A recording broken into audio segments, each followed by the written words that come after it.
চোখের নিচে dark circle এবং একটু গর্ত হয়ে গেছে চোখের নিচে, যার কারণে উনি বলছিলেন যে আমার চোখের নিচে যে সতেজ ভাবটা ওটা আস্তে আস্তে চলে যাচ্ছে। যার কারণে আমি ওনাকে সাজেস্ট করেছি ফিলার। স্কিনের নিচে কোলাজেন এবং ফাইব্রোব্লাস্ট এগুলো কমে যেতে থাকে, তো ফিলারের মাধ্যমে আমরা ওই জায়গাটাকে ফিল করে দিব, তখন ওনার চোখটাকে আরও বেশি সতেজ এবং প্রাণোজ্জ্বল দেখাবে।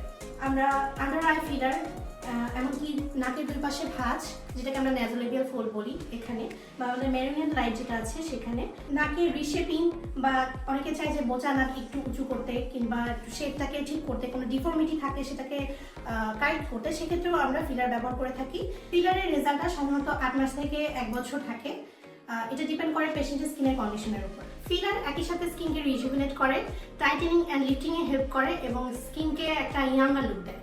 If you want to get your desired look, please come and visit Aesthetic in Bangladesh.